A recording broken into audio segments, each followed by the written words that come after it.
So for those of you who have been around the channel for like a year or so, back when I had around 3 people actively watching my videos, I made level reviews for Geometry Dash levels. They were short and fun to make, and I would basically just talk about a level for like a minute or so. I did a few of these for my first few videos, but since then I've unlisted them since I don't like them very much. Not that I'm ashamed of them or anything. And if you're extra curious about them, I do have them in a playlist of my unlisted videos, so yeah, they're not gone, just hidden, I guess. Today I thought we would revisit the good old days and review some random levels that have been relevant over the past few months in the community. Totally original idea. Came up with it myself. Believe it or not, that's actually what I did. This is extremely high effort content. Ado is one of the more popular demons in the game. And, you know, chances are you've played it before. It was published by Zobros in 2015, and it was a collab between him and Etzer, where Zobros did gameplay and Etzer decorated. I know a lot of people completely despise this level because of its inconsistency and the many unintentional difficulty spikes that were added in, but Ado is by far my favorite insane demon that I've beaten. This is the exact point in time when people stop taking my opinion seriously. I'm epic and based in red. Ado basically starts out as just a cube. You click to the beat.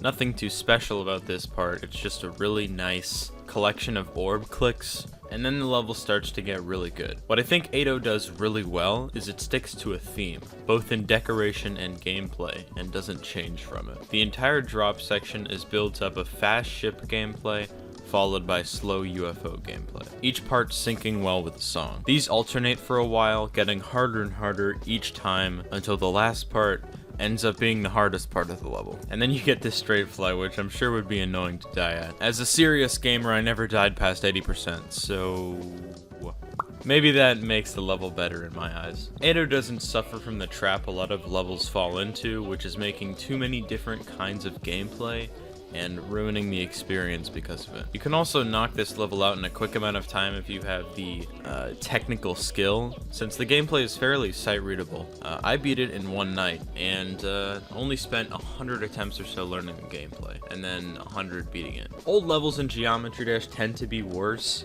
than the newer ones, at least from my perspective, but Ado really is just that fun to play. Let's move on to a newer level.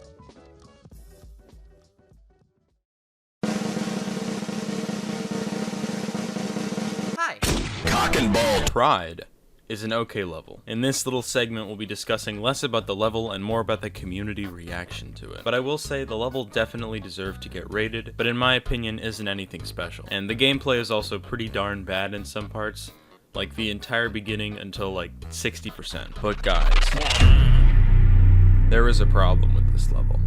The creator, LakeIverson, committed the sin of being a transgender person in a gaming community. We can't have that, obviously. She also made a level about being prideful in who she is, and as we know, the conservative side of the GD community houses some of the most insecure people online, so when they saw a filthy degenerate like Lake displaying some confidence, they pounced on her, primarily on Twitter.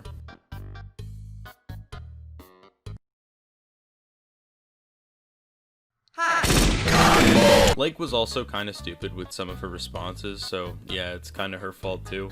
She said that if you disliked the level for any reason, you were LGBT phobic and didn't have a good reason. Why are these people on my side? Please. I do think if Lake made a better level, there would be more of a mask-off opportunity for the transphobes in the community, since a big chunk of them either have a hatred for all trans people or just don't agree with the scientific consensus on the existence of trans people as like a real thing. The biggest offenders being Dr. Joe and his cronies. Frankly, if I was transgender, I would probably feel a little bit threatened by these people, so I'm not really surprised that Lake took it upon herself to call all of them bigots. I do know this might be a little bit of a radical opinion, but I don't think these guys have a place in online spaces. Spreading misinformation, especially about a group as fragile as transgender people, can and has led to a ton of harm happening in the real world. I could go on about this for a long time, but whatever. So Lfritz, in this situation, would you be saying that these people should be censored? Yes. Absolutely. Of course. I'm not the kind of person to put reactionary speech over the actual well-being of large portions of the population. I understand a lot of people disagree with me there, but if you're one of the people that has problems with the trans community, sorry dog, but most of their problems come as a result of the actions of people like you. At the end of the day, we know we'll probably win against most of these people, because when it comes to a business that's trying to make the most amount of money, it's probably best for them to get rid of the people who make the platform hostile for others. Losing a few edgelords online is going to be less of a problem to them than losing an entire swab of the population. Yeah, I know we kind of got off track. Hi. Also, she put a triple spike at the end of a medium demon. Do I need to explain why this was a bad choice? The level is pretty bad, though. How by Spa7Nix, I'm just gonna call him Spunix, is an amazing level. The name really says it all with this level. When playing this, you can't really help but think to yourself, how did he manage to make some of these effects? How? How, dog? I really need to know. Oh, he made a video on how. Well, go watch that one, I guess.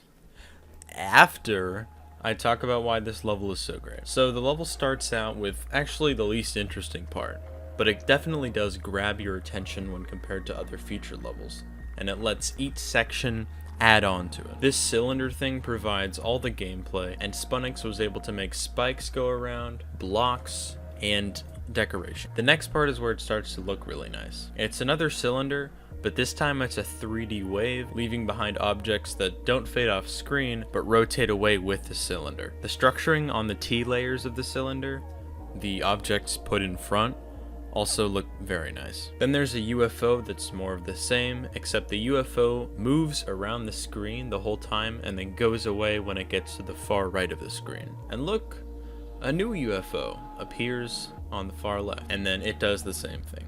Pretty amazing stuff, honestly. And then there's some really good looking animation of what seems like tree figure, something in nature. And then there's some space with the moon, the earth, and the sun. I'll just give you some time to admire it. Pure skill in creating levels, obviously here from Spunix. Well, not really. He used a program to write the scripts of what was animated in this level. Or something like that, I'm not a programmer. Yeah, I can see some people getting a little upset that this art wasn't made by hand, especially if you're someone who does GD animations yourself, but I personally don't mind, because we got a final product that really does make you think about the possibilities with the Geometry Dash level editor. It's probably the best level we've got so far this year.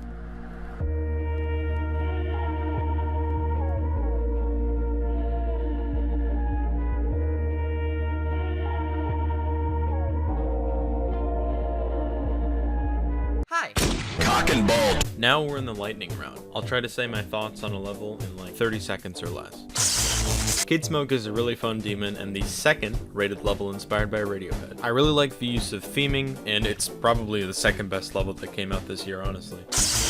Both the levels in the Crazy series are really fun to play. I remember it took me like a year at first to beat the first Crazy level, and then I beat the second in like one day because I had the skill at that point. But the gameplay in these levels run really fluidly.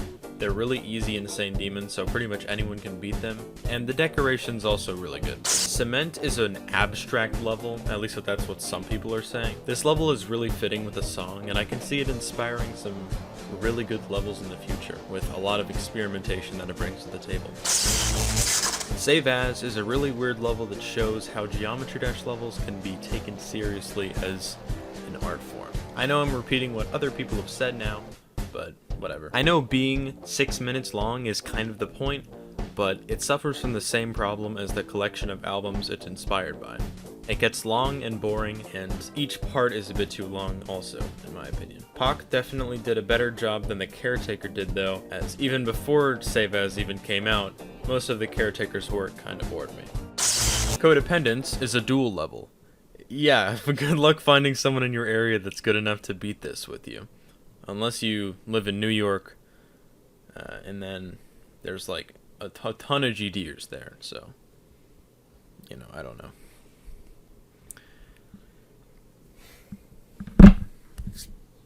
Is this the outro? Can I say Jeff Magnum?